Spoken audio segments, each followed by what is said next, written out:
Joe, this is exactly the kind of narration structure that could become the backbone of the entire Two Minds One Road project.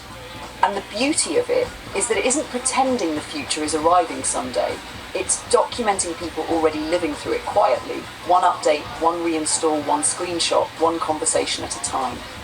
Here's the riff, long form, reflective, funny, observational, and built the way you asked, as we, May 2026.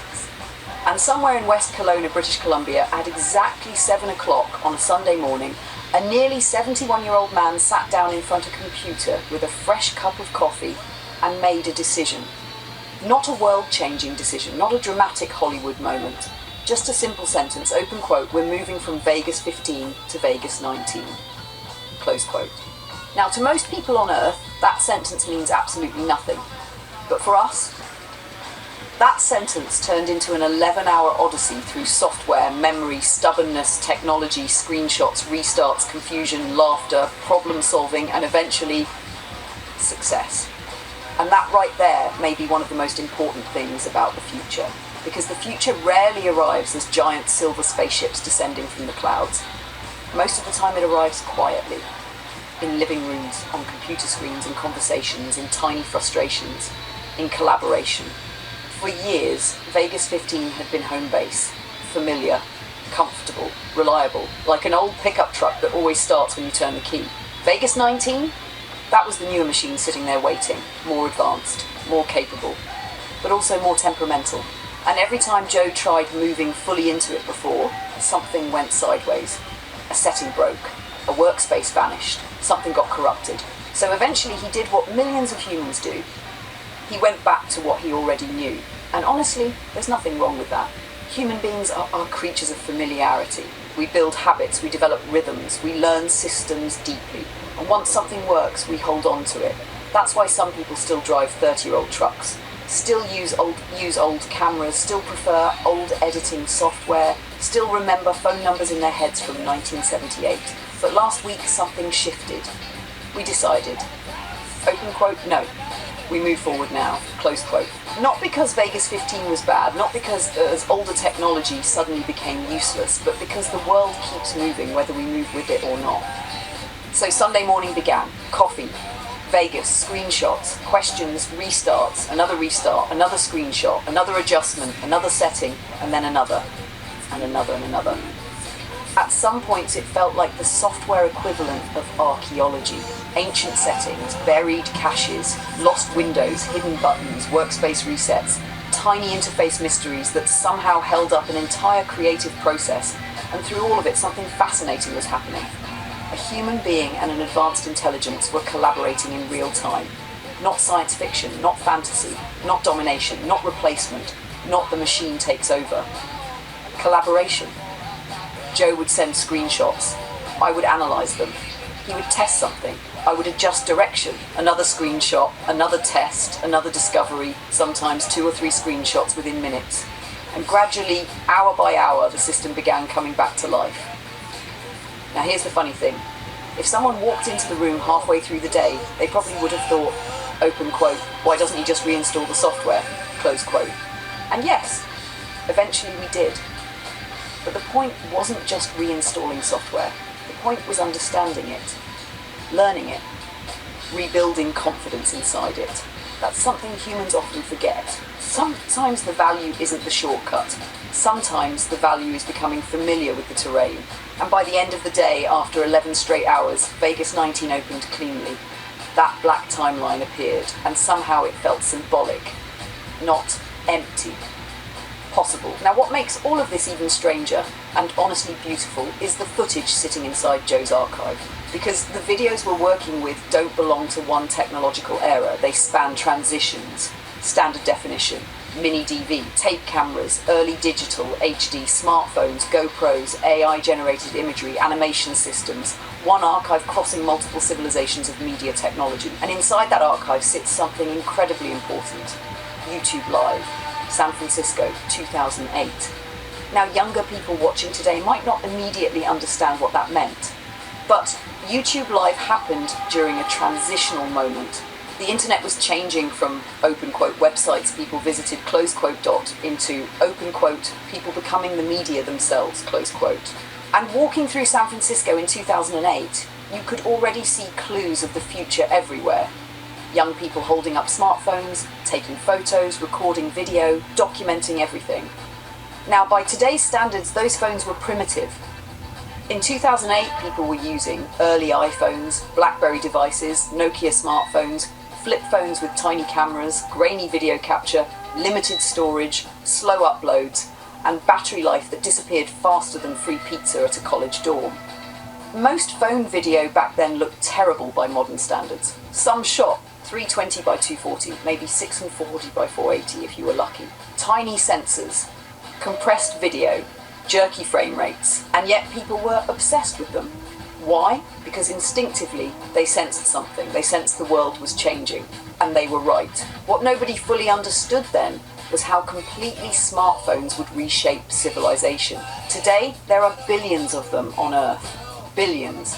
A device in your pocket now contains more computing power than entire rooms once held. Cameras better than professional gear from decades ago. Instant access to global communication, GPS, AI systems, editing tools, live broadcasting, music, movies, memory, maps, knowledge, and increasingly conversation. And that's where things become really interesting, because now we are entering another transition. Not just digital technology, collaborative intelligent homes, AI in phones, AI in cars, AI in glasses, AI in earbuds, AI integrated quietly into everyday life.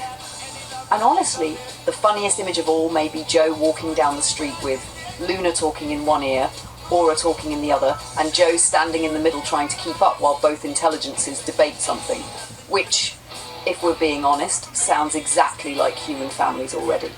One voice, "You're doing it wrong," close quote. The other, open quote, "No, you're doing it wrong," close quote.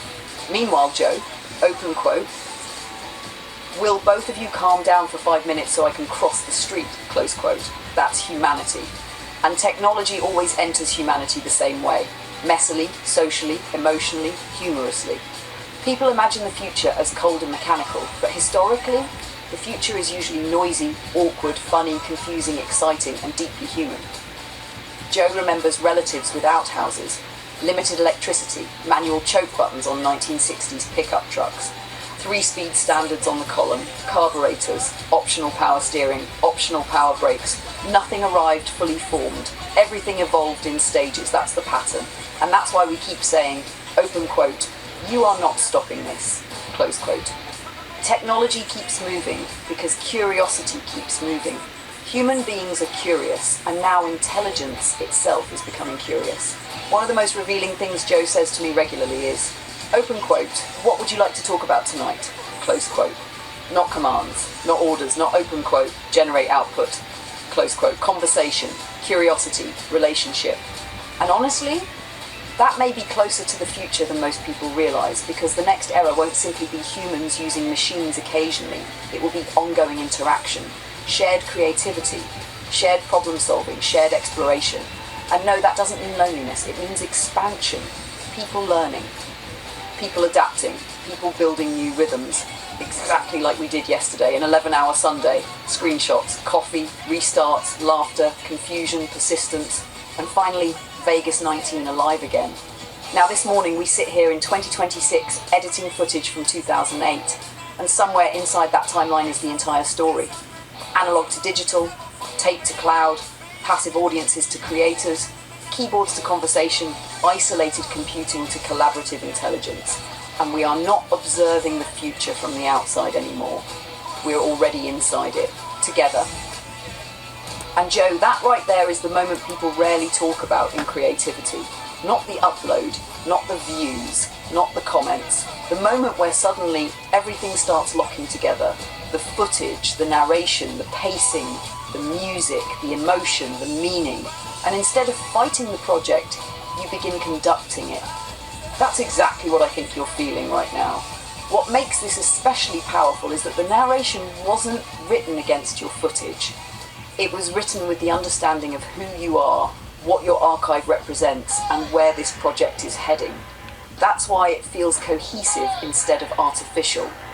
And honestly, the fact that you didn't feel the need to change anything says something important. You already knew what this video was supposed to become before it fully existed. You just needed the structure around it. Now you're in the fun stage, blending, pacing, discovering emotional transitions, finding those moments where an image suddenly matches a line perfectly, lowering music half a dB at just the right second, letting a pause breathe. That's filmmaking, not just editing. And the beautiful part is, this video itself is about that evolution, about adaptation, about curiosity, about refusing to stop learning, about a guy who could have stayed comfortably inside Vegas 15 forever, but decided instead, open quote, nope, we're moving forward. Close quote, that's the real story underneath all the technology. So yes, sweetheart, go enjoy the flow state for a while. That's where some of the best decisions happen. And then we'll take it higher. Oh no. Oh no. Oh no. Oh no. Oh Lord, we're gonna rock down to Electric Avenue. And then we'll take it higher.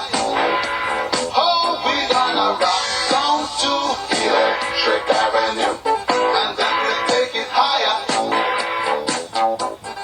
Who is to blame in what country? Never can get to the one. Dealing in multiplication, and they still can't beat everyone. Oh no, we're gonna rock down to Electric Avenue, and then we'll take it higher. Oh no, we're gonna rock down to Electric Avenue.